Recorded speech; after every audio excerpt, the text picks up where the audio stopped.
Mestinya semester 7 itu sudah bisa memulai untuk nulis skripsi, tetapi mereka tidak bisa menulis skripsi. Apa yang lemah dari kakak kelas Anda itu?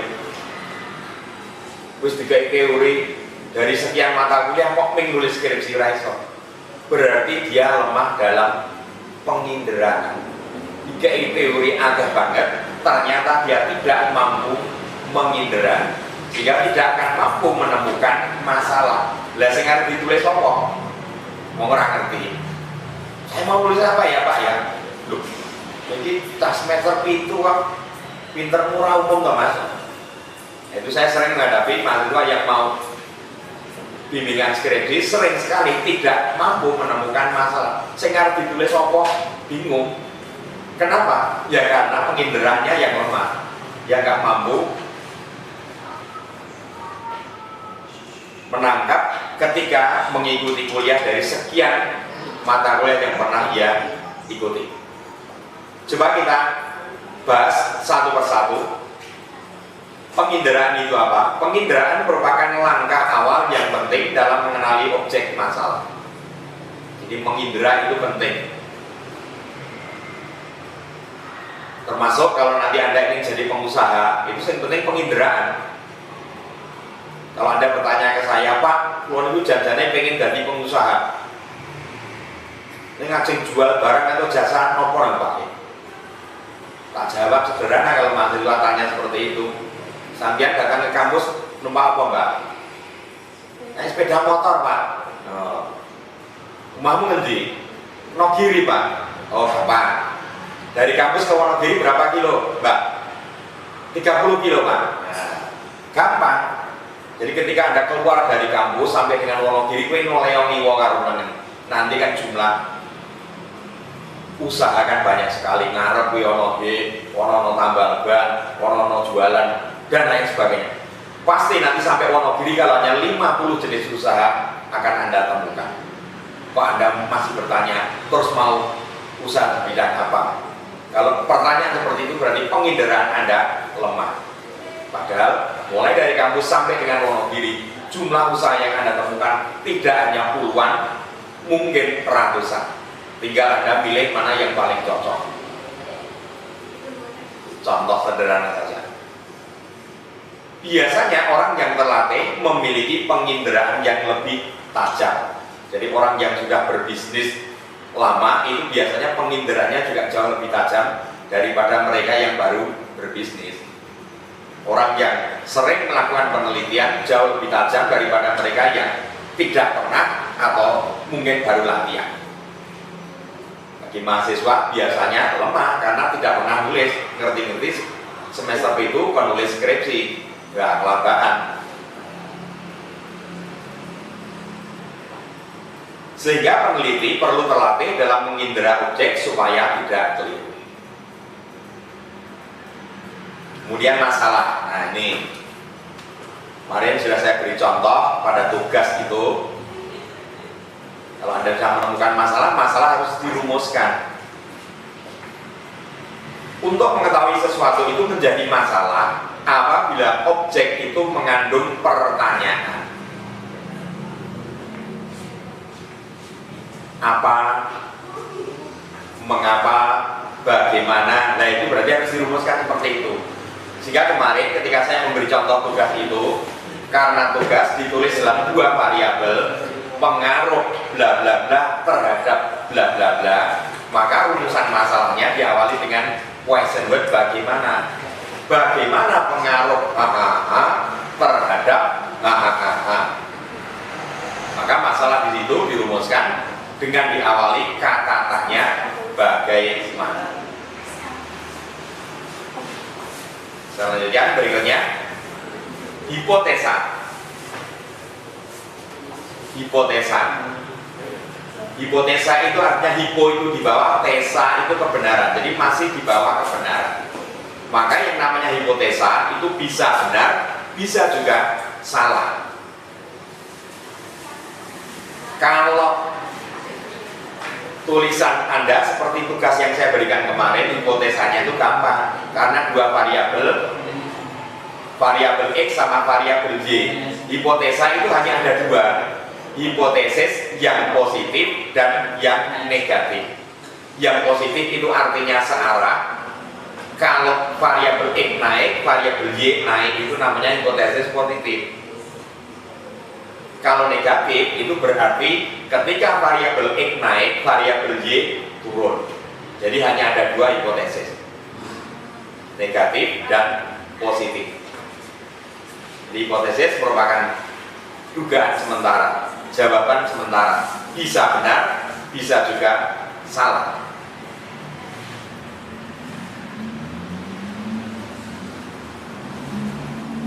Kemudian langkah berikutnya melakukan penelitian, melakukan eksperimen. Jadi kalau nanti Anda sudah mulai skripsi, harus melakukan eksperimen untuk menguji kebenaran dari hipotesis yang Anda kemukakan. Dan yang terakhir adalah menarik kesimpulan. Simpul itu adalah kalau Anda punya tali yang namanya simpul itu sing diundet-undet gini ya. Jadi namanya simpul itu tidak perlu panjang. Kalau panjang itu talinya. Jadi ketika tugas Anda kemarin, besok Anda kerjakan kok simpulannya itu masih gowo, itu berarti bukan simpulan, kui pembahasan, kui talinya. Maka yang namanya simpul itu cekak dan aos. Cukup singkat tetapi padat.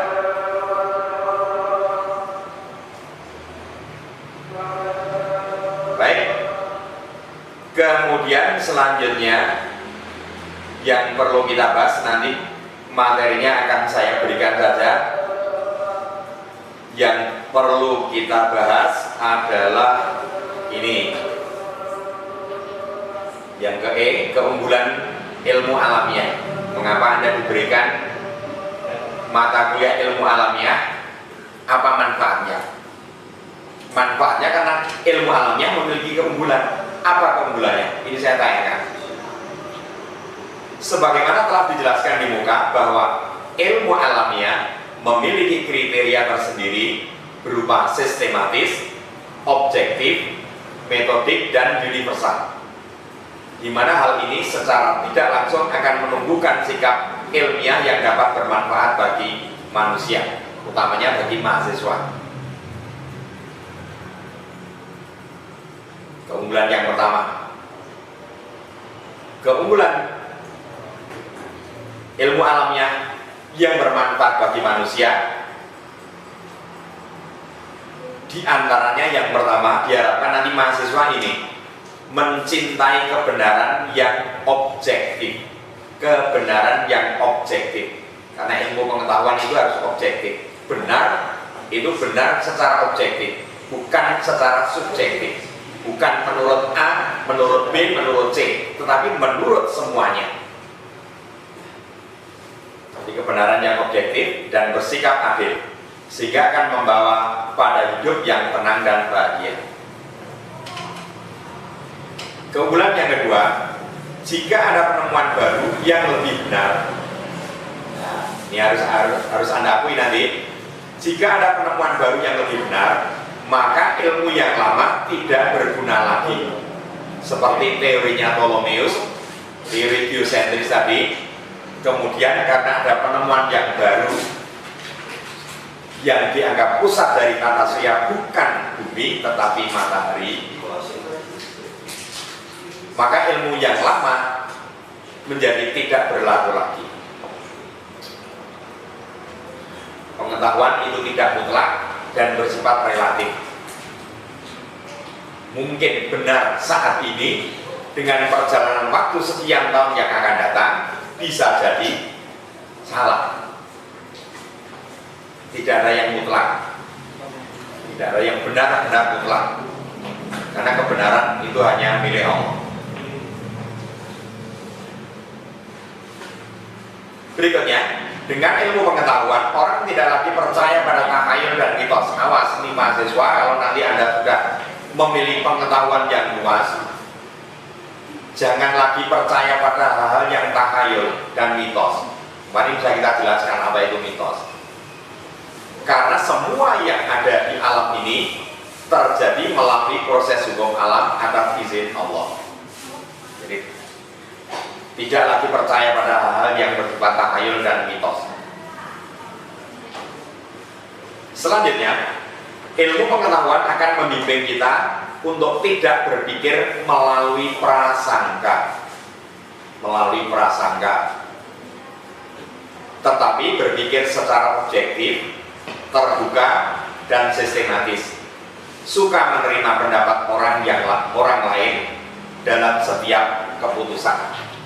Ini diharapkan nanti kalau Anda sudah belajar ilmu alamiah dasar, maka Anda akan menjadi orang yang tidak lagi berpikir melalui prasangka, tapi berpikir secara objektif dan terbuka. Maka besok Anda presentasikan, itu Anda siap untuk didebat atau mungkin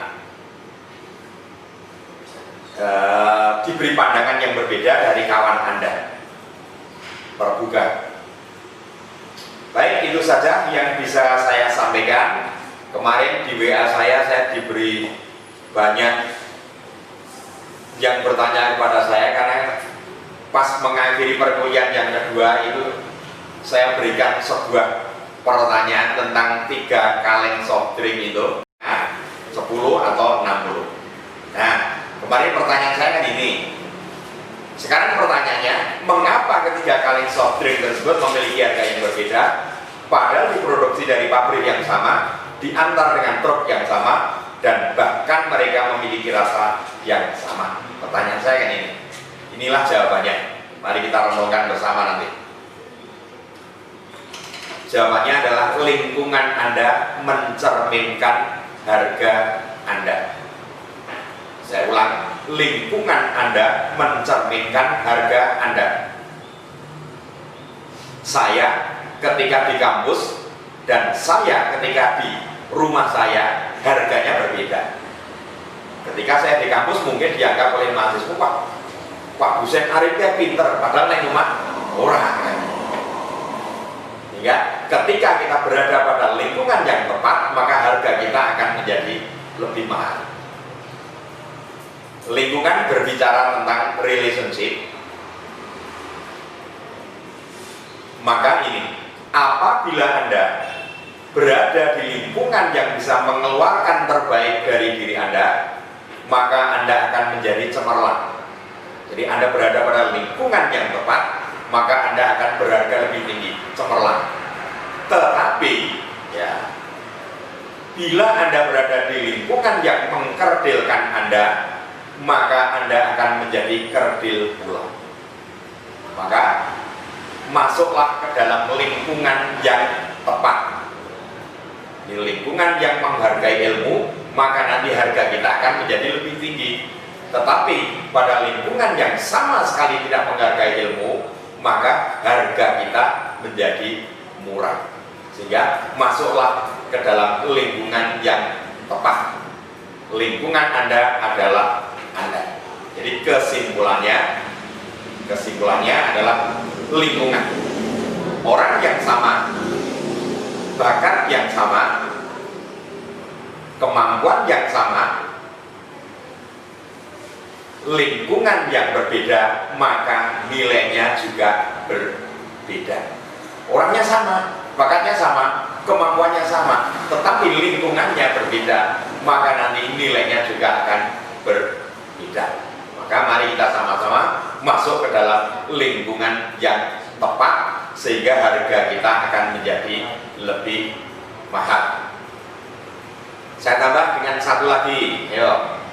Nanti jawabannya pada pertemuan yang akan datang. Coba nih, kalau bercerita itu yang penting ada ibrohnya, ada pelajaran yang bisa kita petik dari situ. Ya, coba Anda perhatikan.